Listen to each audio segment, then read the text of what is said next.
સુરતમાં ડભોલી વિસ્તારમાં આશરે 3000થી વધુ લોકો સાથે વિશાળ શોભાયાત્રા યોજાઈ। આ રેલી જોઈને સમગ્ર ડભોલી રામમય બની ગયું છે।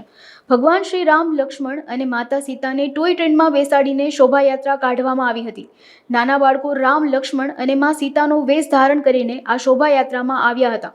7 કેમ્પસના 17 બિલ્ડિંગના પ્રમુખો મળીને ઘણા દિવસે મહેનત કરી રહ્યા હતા। સમગ્ર ડભોલી વિસ્તાર જય જય શ્રી રામના નાદ સાથે ગુંજી ઉઠ્યું હતું। જય શ્રી રામ।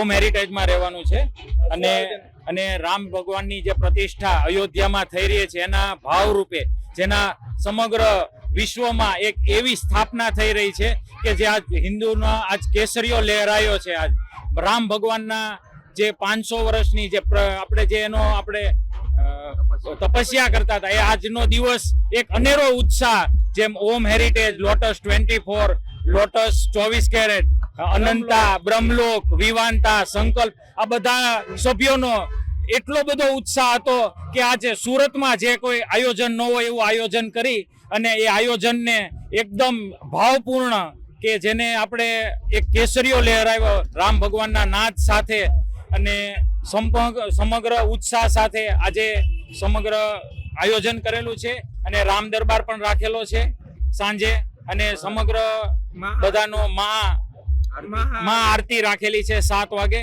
તો સમગ્ર જય જય શ્રી રામ। ડોક્ટર કિશોર લાખાણી, પૂર્વ ડેપ્યુટી મેયર, સુરત શહેર। આજ રોજ અયોધ્યા ખાતે પ્રાણ પ્રતિષ્ઠા મહોત્સવ ઉજવાઈ રહ્યો છે ત્યારે જ્યારે આપણે રામલલ્લાની મૂર્તિની પ્રતિષ્ઠા કરી છે અયોધ્યા ખાતે, ત્યારે 496 વર્ષનો આપણો સંઘર્ષ, હિન્દુઓ દ્વારા જે સંઘર્ષ કરવામાં આવ્યો, આ સંઘર્ષમાં અનેક આહુતિઓ આપવામાં આવી અને આ આહુતિના અંતે જ્યારે મોદી સરકાર આવી અને મોદીના નેતૃત્વ નીચે એ કોર્ટમાં પણ ડિસિઝન આપ્યું અને આપણે બાબરી ધ્વસ્ત કર્યા પછી આ એક સુંદર મજાના મંદિરનું આયોજન કર્યું જે વિશ્વમાં પ્રખ્યાત થઈ શકે એવું, અને રામ જાણે કે અહીં સુરતમાં જ ઉતરી આવ્યા હોય એવો માહોલ અહીંયા સુરતમાં ડભોલી વિસ્તારમાં થયો છે।